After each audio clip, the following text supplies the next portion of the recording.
पण साहेबांचं म्हणजे एक महत्त्वाचं गोष्ट म्हणजे कार्यकर्त्याला ताकद कशी द्यायची, कार्यकर्त्याच्या बाजूनी कसं राहायचं ते मी जवळून बघितलेलं आहे. आणि भौगोलिकदृष्ट्या सगळ्यात जास्त क्षेत्रफळाची महानगरपालिका कुठली असेल देशातली तर ती पुणे महानगरपालिका आहे.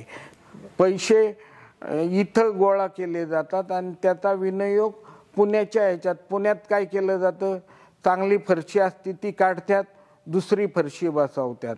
चांगला रस्ता असतो तो खोदतात, दुसरा रस्ता करतात. ते पण राष्ट्रवादीचे होते आत्तापर्यंत, आम्ही पण राष्ट्रवादीचं होतो. त्यामुळं जाब कुणाला विचारणार असं होतंय ना. म्हणजे जाब विचारायला आम्हालाच लाज वाटायची की यांना आपण कशाला निवडून दिलं.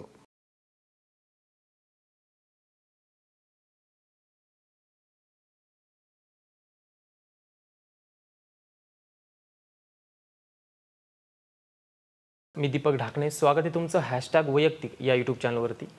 #वैयक्तिक या चॅनलच्या माध्यमातून आपण आत्तापर्यंत खूप साऱ्या वेगवेगळ्या क्षेत्रातील लोकांच्या मुलाखती घेतल्यात किंवा त्यांच्यावरती चर्चा केली आहे. पण आज आपल्याबरोबरती असणारे उत्तम संघटन कौशल्य, सामाजिक, बँकिंग क्षेत्रामध्ये किंवा राजकीय एक क्षेत्रामध्ये काम करणारे, सातत्याने काम करणारे असणारे प्रवीणजी तुपे सर आहेत, जे की आज आपण जर पाहिलं तर हडपसरमध्ये त्यांनी खूप चांगल्या पद्धतीने एक कार्यकर्ता म्हणून काम केलेत किंवा बाकी बँकिंग क्षेत्रामध्ये बाकी खूप साऱ्या लोकांना एक राष्ट्रवादीच्या जर पाहिलं तर विचार केला तर खूप साऱ्या लोकांना निवडणुकीसाठी मदत केलेले असे असणारे प्रवीण सर आहेत. त्यांच्याबरोबरती आपण विविध विषयावरती आज आपण चर्चा करूया. चला तर मग प्रवीण भाऊ नमस्ते, तुमचं या चर्चेमध्ये स्वागत आहे. खरं तर आज आपण आता पुढे पाहतोय की भविष्यामध्ये विधानसभा लागणार आहे किंवा बाकीचे काही मुद्दे असतील, आज आपण त्याच्यावरती काही चर्चा करूया. तर आपण बाकी चर्चा करूच, आजपर्यंत थोडासा काही प्रवास आहे तो पाहू. पण मला एक त्यापूर्वी असं विचारायचं आहे की आपण सुरुवात कशी केली होती किंवा राजकारणामध्ये एंट्री कशी मारली, हा काय सांगा याबद्दल. राजकारणात म्हणजे मी 1989ला गरवारी कॉलेजला ह्यांचा पुतळा बसवला, शिवाजी महाराजांचा पुतळा बसवला. आणि त्या पुतळ्याच्या ह्याला आदरणीय त्यावेळचे मुख्यमंत्री पवार साहेब यांना बोलवलं. म्हणजे विद्यार्थी असतानाच? हा, विद्यार्थी असताना. आणि विद्यार्थी दशेत आम्ही सगळ्या 4-5 मित्रांनी एकत्र येऊन तो पुतळा बसवण्याचं ध्येय ठेवलं आणि तो पुतळा तयार केला आणि बसवला. आणि त्या ह्याच्यात पवार साहेबांनी यायचं आम्हाला मान्य केलं आणि आले पण. त्या ह्याच्यापासून मी पवार साहेबांकर त्यांच्या सगळ्या कामाच्या पद्धतीबद्दल आकर्षित झालो. बरं, तेव्हा असं कधी आपण वाटलं होतं का की आपण राजकारणामध्ये भविष्यामध्ये जायचंय किंवा काय आहे असं काही? नाही, पहिल्यापासून राजकारणात घर राजकारणातच आहे ना आमचं. त्याच्यामुळं त्या राजकारणात होतोच. कधी आधी निवडणूक लढवली आहे किंवा असं काही आहे का? लढवलंय. साधना सहकारी बँकेच्या 3-4 बँक निवडणुका लढवलेल्या आहेत. नगरसेवकाची एक निवडणूक लढवलेली आहेत. त्यावेळेचा अनुभवाबद्दल काय सांगाल, म्हणजे अनुभव कसा होता किंवा काय? चांगला अनुभव म्हणजे राजकारणातून एक चांगलं काम करण्यासाठी प्रयत्न करतोय मी. बरं, यानंतरचा की तुम्ही साधना बँकेचा जो उल्लेख केलाय, तर साधना बँकेमध्ये किंवा हडपसरची जी भाजी मंडई आहे याच्याबद्दल तुम्ही यामध्ये देखील काम केलंय, तर त्याबद्दलचा काय अनुभव होता का, काही वेगळेपण किंवा काय सांगाल याबद्दल? साधना बँकेच्या माध्यमातून मला खूप जणांची कामं करता आली. ती कशा पद्धतीने? तरुणांना रोजगार मिळवून देण्यासाठी, कुणाला रिक्षा घ्यायची असेल, कुणाला टेम्पो घ्यायचा असेल, कुणाला घर बांधायचं असेल, कुणाला काय व्यवसाय करायचा असेल, त्या दृष्टिकोनातून जवळजवळ 5 लाख ते 1-2 कोटी रुपयापर्यंत लोन आम्ही त्या ह्याच्यातून दिले आणि त्या मुलांना उभं केलं. पूर्णपणाने त्या कुटुंबाला उभं राहण्यासाठी जी मदत करायला लागेल ती बँकेच्या मार्फत केली आणि त्यांना उभं केलेलं आहे. अशी कितीतरी कुटुंब आहेत की त्यांना अर्थसहाय्य देऊन त्यांना एक चांगल्या मार्गावरती आणलेलं आहे. त्याचबरोबर ती भाजी मंडईचा जो उल्लेख येतो, तर भाजी मंडईमध्ये कशा पद्धतीने कामं केली आहेत काय काय? भाजी मंडई म्हणजे हडपसर भाजीपाला सोसायटी ही 75 वर्षापूर्वीची सोसायटी आहे. ते आमचे आजोबा आणि अण्णासाहेब मगर आणि तुपे मंडळी अशा काही जणांनी स्थापन केलेली आहे. स्वातंत्र्याच्या अगोदर तर तिथं नोंदणी आहे. म्हणजे 1947 सालची नोंदणी, 31 जुलै 1947. आणि त्याच्यानंतर 15 ऑगस्टला स्वातंत्र्य दिन स्थापन झाला. तर त्या ह्याच्यातून ती सोसायटी तर मी गेले बरेच वर्ष चेअरमन आहे. आणि त्या माध्यमातून आदरणीय राम तुपे, आदरणीय विठ्ठलराव तुपे आणि माझे वडील सातबादादा तुपे यांच्या माध्यमातून मी त्यांच्या विचारावरतीच सगळं काम करत आलेलो आहे आतापर्यंत. यानंतरचा जर एक उल्लेख पाहिला तर तुम्ही बोललात की मी विद्यार्थी अवस्थेमध्ये असताना छत्रपती शिवाजी महाराजांचा स्मारक उभारलं, त्यानंतर पवारसाहेब आले. पण ऍक्च्युअल मध्ये जर पाहिलं तर हे विद्यार्थी अवस्थेपर्यंत ठीक होतं, पण राजकारणामध्ये प्रॉपर एंट्री मारलेत ती कधी मारले किंवा ती कुठल्या पक्षाबरोबर ते काम केलं? नाही, पूर्वी आम्ही समाजवादी विचारसरणीत जनता दलात होतो, पण त्याच्यानंतर आम्ही 1990-91ला काँग्रेसमध्ये आलो. म्हणजे त्या ह्याच्यात विठ्ठल तुप्यांबरोबर सगळ्या मिटिंगला पवार साहेबांबरोबर साहेब त्यावेळी संरक्षण मंत्री होते. संरक्षण मंत्रीच्या ह्याच्यात आम्ही पूर्णपणाने दिल्ली, मुंबई सगळ्या मिटिंगला मी त्यांच्याबरोबर होतो त्या ह्याच्यात. आणि साहेबांनी काँग्रेसमध्ये या, तुम्हाला भवितव्य आहे असं सांगितल्यानंतर विठ्ठल तुप्यांबरोबर आम्ही सगळ्यांनी काँग्रेसमध्ये प्रवेश केला. म्हणजे फक्त साहेब होते म्हणून की असं काय? त्यानंतर साहेबांनी स्वतंत्र पक्ष काढला, तेव्हा देखील तुम्ही काँग्रेस सोडला आणि राष्ट्रवादीत प्रवेश? नाही, हा मग त्यावेळी साहेबांच्या ह्याच्यासाठी आम्ही राष्ट्रवादीत प्रवेश केला. त्यावेळी जेवढे महाराष्ट्रातील सगळे तरुण होते ना, साहेबांच्या स्वाभिमानासाठी सगळ्यांनी राष्ट्रवादी काँग्रेसमध्ये प्रवेश केला आम्ही. म्हणजे साहेब जेव्हा तरुण होते तेव्हापासून तुम्ही त्यांच्या बरोबर ते आहात? हो हो. म्हणजे राष्ट्रवादीच्या जन्माआधीपासूनच तुम्ही साहेबांबरोबर? काही साहेबांबरोबरचे काही किस्से आहेत का म्हणजे जे आज तुम्ही शेअर करू शकता? साहेबांचा एक किस्सा, तर साहेब माझ्या घरी आले होते. म्हणजे हडपसरला माझं जुनं घर आहे, त्यावेळी जुन्या घरी आले होते. त्यावेळी काय झालं, मला वसंत चव्हाण साहेबांचा फोन आला आणि वसंत चव्हाण साहेबांनी सांगितलं की साहेब घरी येतात तर तू जेवणाची तयारी कर. मग मी जेवणाची तयारी केली आणि जवळजवळ मी 1,500 लोकांना सांगितलं आणि मोठा कार्यक्रम ठेवला. आणि त्याच्यानंतर मला परत वसंत चव्हाण साहेबांचा फोन आला की बाबा साहेब काय तुझ्याकडे येत नाही, साहेब ह्यांच्याकडे जातात, अशोक तुपे म्हणून आहेत त्यांच्याकडे जातात. तर मी एकदम, त्यावेळी मी अध्यक्ष होतो पुणे कॅन्टोन्मेंट मतदारसंघाचा राष्ट्रवादी काँग्रेसचा. ही किती सालची गोष्ट आहे? 2004 सालची. 4 ते 5 सालची. त्यावेळी विठ्ठलराव तुपे वारले होते आणि त्याच्यानंतर तो हे होता. तर साहेब ते म्हटले की अशोक तुप्यांकडे साहेब जाणार आहे जेवायला. मी म्हटलं साहेब, चव्हाण साहेबांना, वसंत चव्हाण साहेबांना म्हटलं की साहेब मी तर सगळी तयारी केलेली आहे आणि तुम्ही आत्ता जर असं केलं तर माझी गावात खूप हेटाई होईल. तर त्यावेळी त्यांनी म्हणजे बघू म्हटले. मी तर तयारी केलेली होती, मी काही थांबलो नाही, मी पूर्ण मांडव टाकला होता, सगळं केलं होतं. आणि मग ज्या दिवशी यायचे त्या दिवशी शाळेत साधना विद्यालयामध्ये साहेब कार्यक्रमाला आले होते. आणि तिथून साहेबांनी तिकडं जाणार होते, पण वसंत चव्हाण साहेबांनी साहेबांना सांगितलं होतं की आपण प्रवीण तुपेंकडे बी जायचं आहे. मग मला चव्हाण साहेब म्हटले खाली गाडीत जाऊन बस. गाडीत माझ्या अगोदर सतीश मगर आणि अनिरुद्ध देशपांडे माझ्या अगोदर गाडीत बसले होते. मी त्या गाडीत बसलो तर त्यांनी मला सांगितलं की साहेब आणि वसंत चव्हाण बसणार आहेत, तुम्ही गाडीत नका बसू, साहेब अशोक तुप्यांकडे जेवायला जाणार आहेत. मी उतरलो खाली गाडीतून उतरल्यानंतर साहेब आले. साहेबांनी आतमध्ये बघितलं, मी नाही.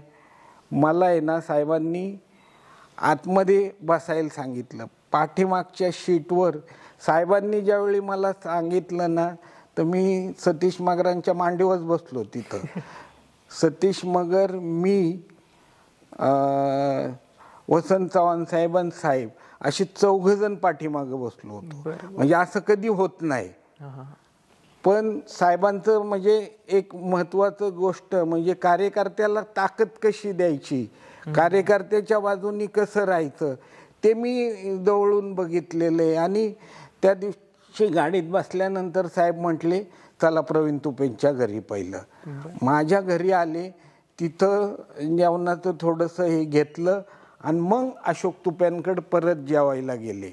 पण साहेब माझ्या घरी आले. तिथे 1,500 लोकांचं जेवण केलं होतं. ते जर समजा साहेब नसते आले तर मी राष्ट्रवादी काँग्रेसचा त्यावेळी अध्यक्ष होतो ह्या पुणे कॅन्टोन्मेंट मतदारसंघाचा. तर त्याचा इफेक्ट पूर्णपणाने हडपसरवरती झाला असता. आणि त्या ह्याच्यातून साहेबांबद्दल प्रेम वाढत गेलं. माझ्या लग्नाला पण साहेब आले होते. माझ्या लग्नाला साहेब आलते. त्याच्यानंतर पुतळा बसवला. पुतळा बसवायच्या उद्घाटनाला पण साहेब आलेले आहेत. त्याच्यामुळं साहेबांचं माझं गेले 32-33 वर्षापासूनचे एकदम जवळचे संबंध आहेत. त्याच्यामुळं मी साहेबांना सोडूच शकत नाही. पाठीमागे एक फोटो दिसतोय म्हणजे साहेबांचा बरोबर तुमचा एक फोटो आहे. तो कधीचा आहे आणि तो त्याच वेळेचा आहे. त्याच वेळचा म्हणजे 2004-5चा. हा 2004-5चा. त्याच वेळी माझ्या जुन्या घरी आले होते त्यावेळचाच फोटो आहे. त्यावेळी बघा साहेब म्हणजे साहेबांचे बरेचसे असे किस्से आहेत की खूप म्हणजे साहेब कार्यकर्त्याला कसं जपायचं ना, ते साहेबांनी इतकं दुसरं कोणच नाही. यांचा एक विषय येतो की प्रवीणजी तुपे जर एक नाव ऐकलं तर बऱ्यापैकी तुमची एक मागणी किंवा आंदोलनं होती की पुणे महानगरपालिकेतून एक स्वतंत्र महानगरपालिका व्हावी हडपसरसाठी. ही आंदोलनाची सध्याची स्थिती काय आहे किंवा याचं एक ध्येय काय, म्हणजे का झाली पाहिजे किंवा याच्या मागची काय कारण आहेत? नाही, आता जर आपण बघितलं तर पुण्याच्या विकासाच्या दृष्टिकोनातून सगळीकडे बघितलं जाते. पण पुण्याचं आता पहिल्यांदा 2001 साली 38 गावं घेतली गेली. त्याच्यानंतर परत 20 गावं वगळली गेली. परत 11 गावं घेतली गेली. आत्ता परत 23 गावं घेतली गेली.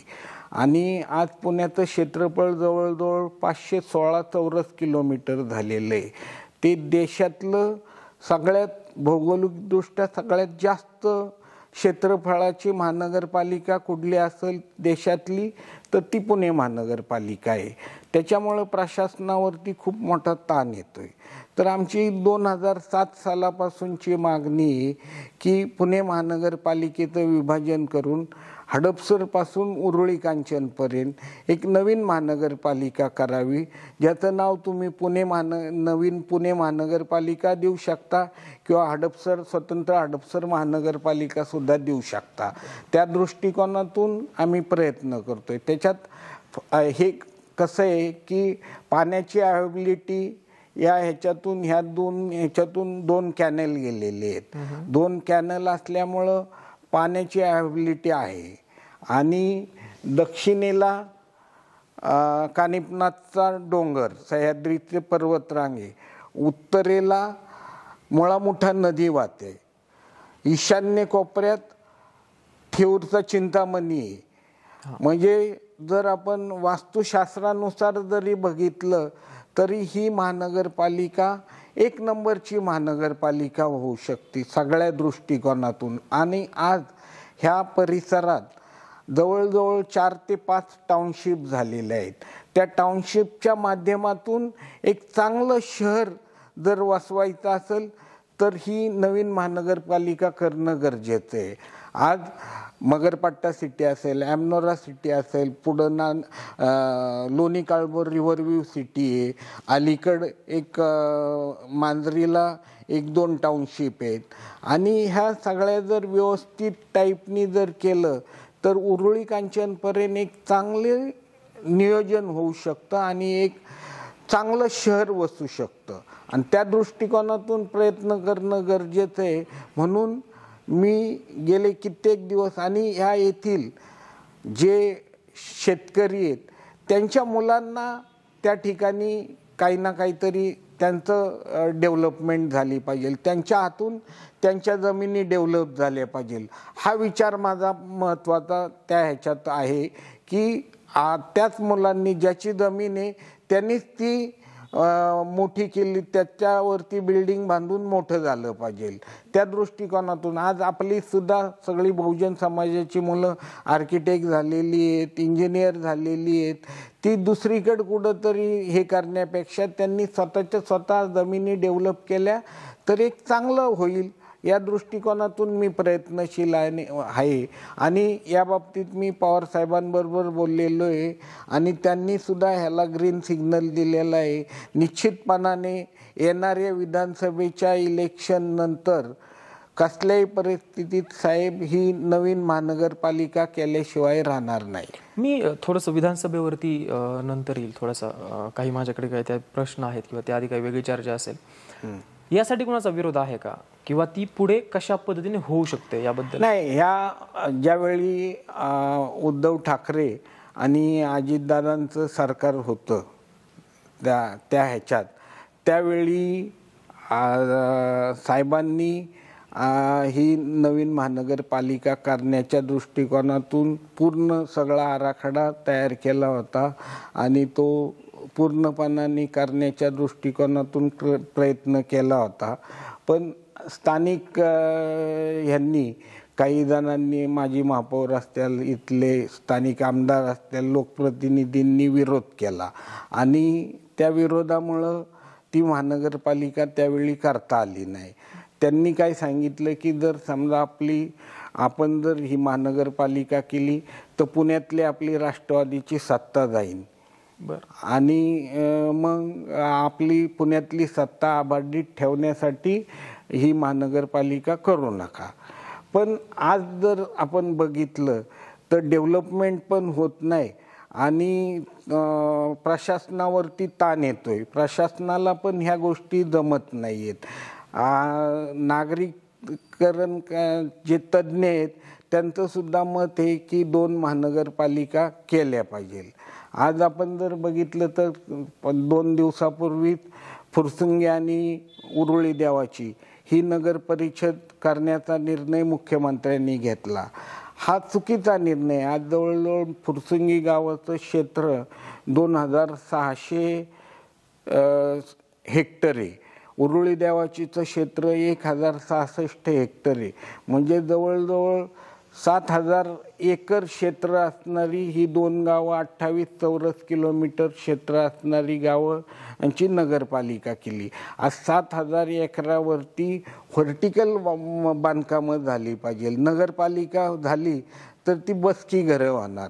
त्या ह्याच्यातून लोकांच्या ह्याच्यावरती खूप मोठा इफेक्ट होणार आहे आणि त्या दृष्टिकोनातून म्हणजे आज लोकांना पैसे मिळायची वेळ आलेली आहे आणि त्यावेळी असं काहीतरी करून सगळ्या भागाचंच नियोजन विस्कळलं जाते. आज त्या परिसरात रिंग रोड आहे.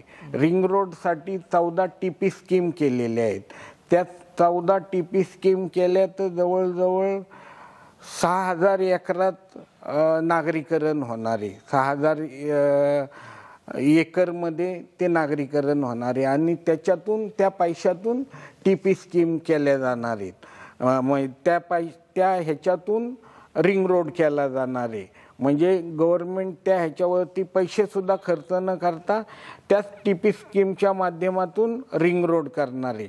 म्हणजे हे सगळं मंजूर आहे आणि असं असताना आता जर अशी काही गोष्टी केल्या तर ह्या सगळ्या ह्याच्यावरती खेळ बसेल. आणि आज आपण जर बघितलं तर सोलापूर रोडचा पालखी महामार्ग 8 पदरी होतोय. सासवड रोडचा पालखी मार्ग 6 पदरी होतोय. हे दोन्ही 6 पदरी आणि रिंग रोड परत आता कॅनल भुयारी मार्गाने खडकवासल्यापासून फुरसुंगीपर्यंत भुयारीतून पाणी आणायचं योजना मंजूर झालेली आहे. आता पाण्याची अवेलेबिलिटी बरोबर होते त्या सगळ्या परिसरात, जमीन मोकळी आहे, तर त्याची डेव्हलपमेंट व्यवस्थित झाली तर त्याला काहीतरी सगळ्या शहराला अर्थ येणार आहे. आज जर आपण जर समजा त्या दृष्टिकोनातून आपण जर बघितलं नाही तर आपण आपल्या फ्युचरचं, आपल्या पुढच्या पिढीचं नुकसान करतोय असं होईल. आज उरुळी देवाची आणि फुरसुंगीकरांनी विरोध केलेला आहे, ते खरोखर बरोबर आहे त्यांचा विरोध, की त्यासाठी नवीन महानगरपालिका केली पाहिजे ही माझी मागणी आहे. आणि निश्चितपणाने साहेबांनी मला शब्द दिलेला आहे, पवार साहेबांनी, की येणाऱ्या ह्याच्यात ही नवीन महानगरपालिका आपण करू. आणि त्यासाठी मी पूर्णपणाने ह्याच्यात म्हणजे आमच्या अजेंड्यात सुद्धा राष्ट्रवादी काँग्रेस शरदचंद्र पवार गटाच्या ह्याच्यात आम्ही आग्रहाने मागणी करणार आहे की आपल्या अजेंड्यात तो विषय घ्यावा. याचं स्वरूप कसं असेल जर महानगरपालिका हडपसरकरांसाठी किंवा सेकंड महानगरपालिका झाली नवीन, त्याचं स्वरूप कसं असेल? स्वरूप म्हणजे विकासाची धोरणं किंवा विजन याबद्दल? विकासाची धोरणं म्हणजे हडपसर महानगरपालिका झाली ना तर एक चांगला महानगरपालिकेच्या माध्यमातून आज काय होतंय माहिती आहे का, आज इथले पैसे इथं टॅक्स गोळा केला जातोय पण तो पूर्ण टॅक्स पुण्यात वापरला जातो.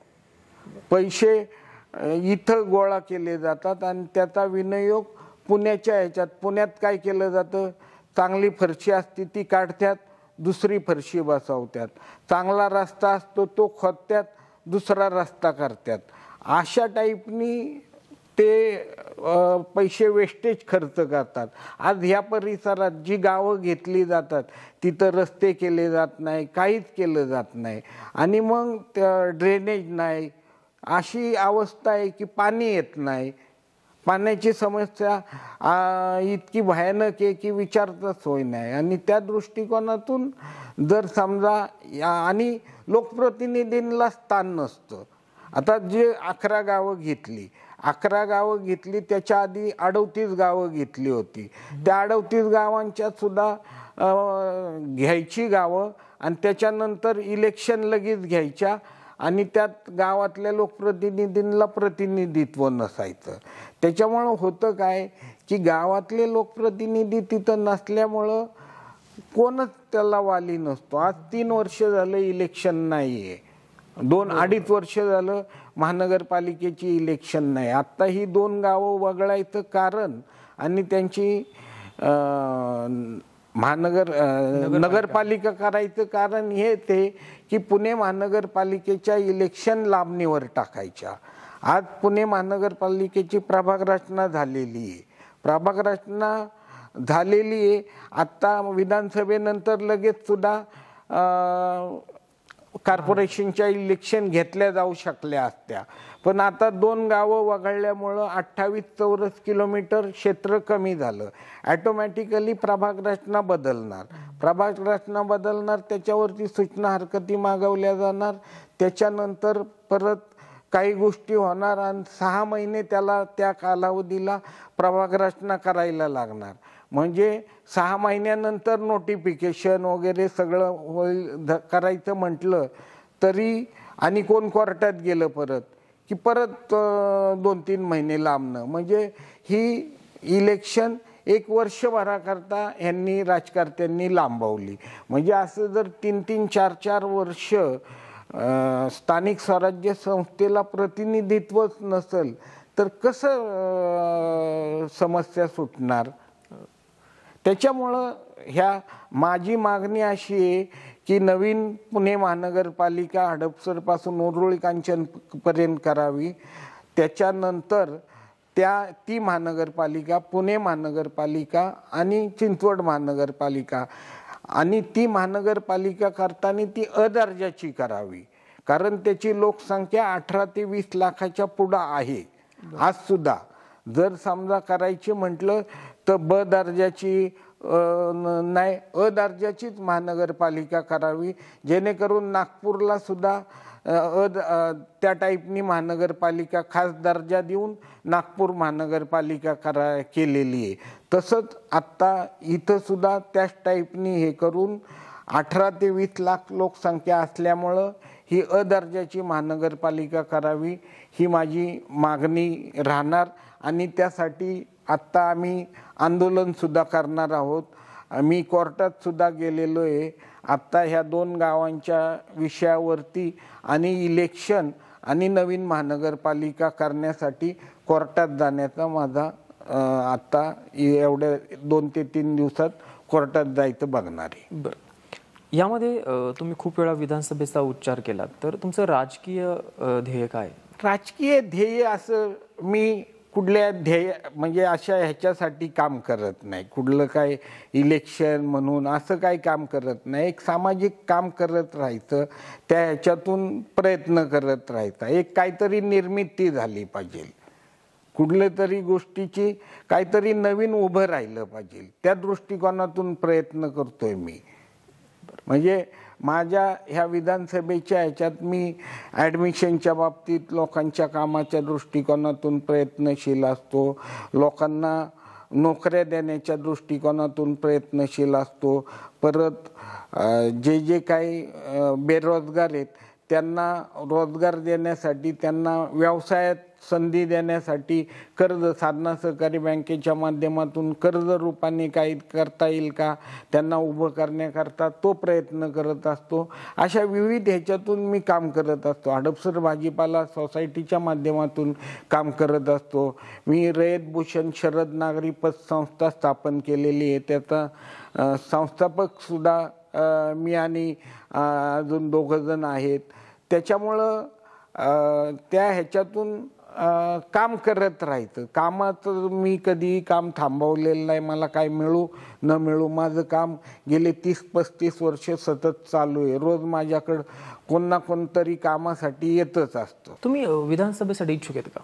हो आहे ना, विधानसभेसाठी मी इच्छुक असायचं कारण म्हणजे मला असं वाटतंय की ह्याच्यात विधानसभेच्या माध्यमातून मी नवीन महानगरपालिका करू शकेल. त्या दृष्टिकोनातून मी प्रयत्न करतोय की विधानसभेला मला उमेदवारी द्यावी असं मी साहेबांना सांगितलेलं आहे. जयंत पाटील साहेबांना सांगितलेलं आहे, अमोल कोल्हेंना सांगितलेलं आहे.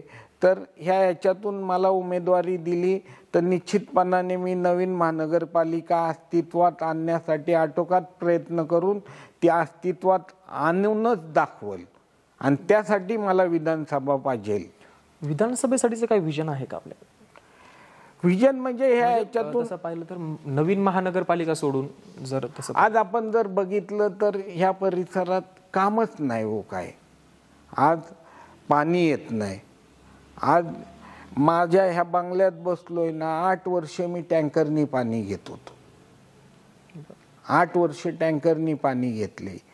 म्हणजे पाण्याची समस्या आहे, ड्रेनेजची समस्या आहे, रस्त्यांची समस्या आहे. एक सुद्धा नवीन रोड केलेला नाही आहे.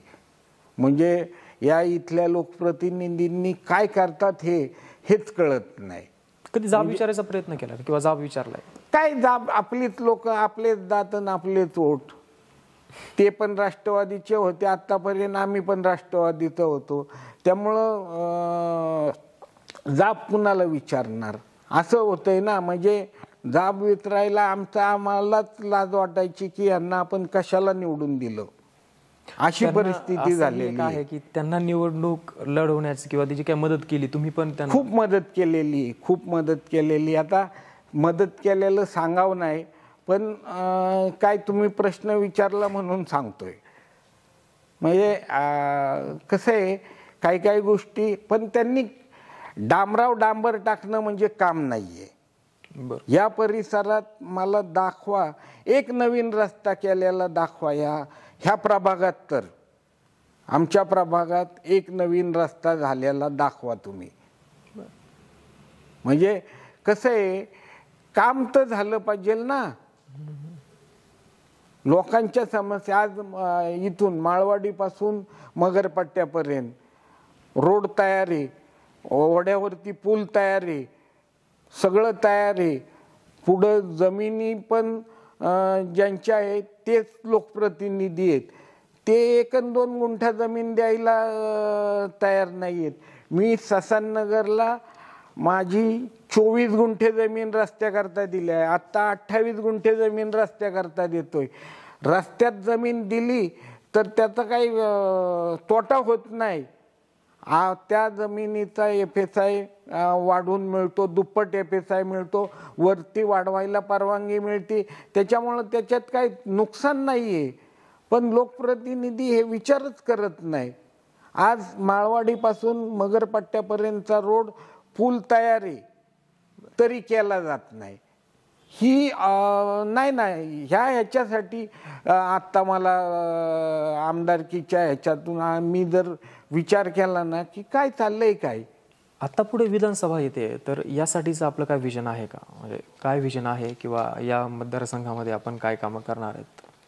आता तुम्ही आतापर्यंत जे जर सांगितलं तसं पाहिलं तर एक नवीन महानगरपालिका आली पाहिजे, त्यासाठी तुम्ही प्रयत्न करत आहे आजही आंदोलनाच्या माध्यमातून किंवा इतर.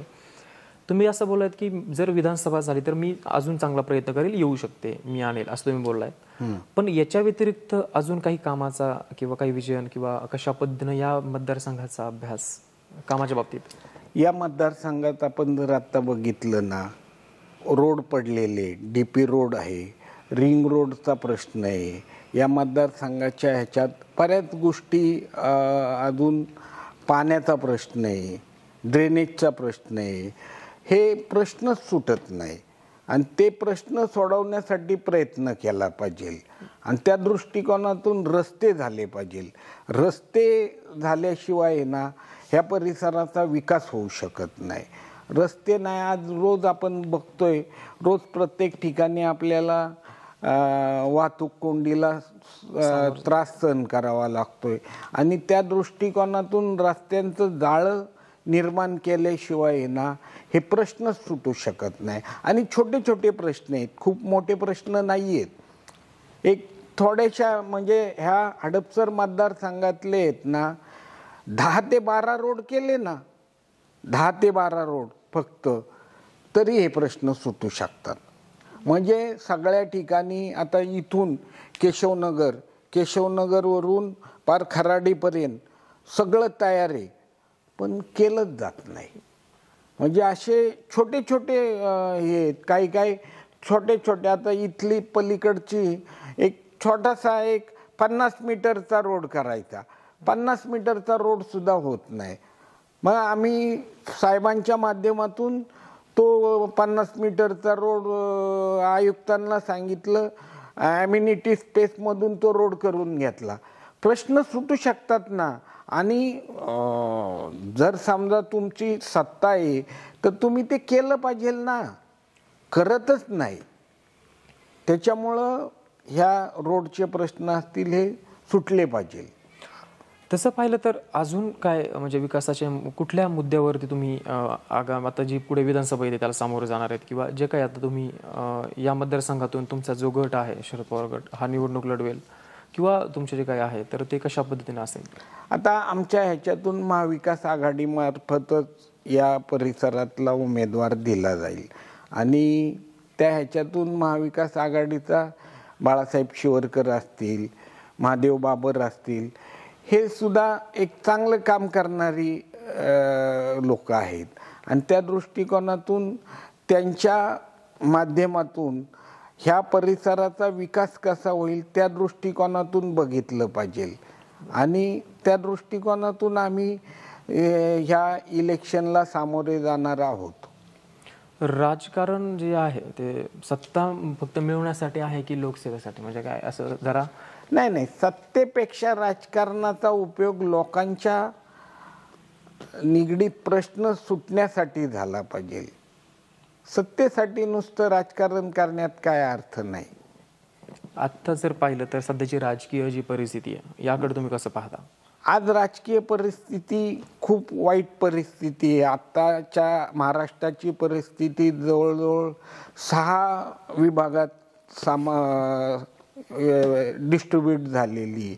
त्याच्यामुळं प्रत्येकाचं काय होणार इथून पुढचं हे सांगू शकत नाही. पण आदरणीय पवारसाहेब, जयंत पाटील साहेब, सुप्रियाताई सुळे यांच्या माध्यमातून राष्ट्रवादी काँग्रेस शरदचंद्र पवार गट चांगल्या टाईपनी या ह्याच्यात हे घेईल हे निश्चित आहे.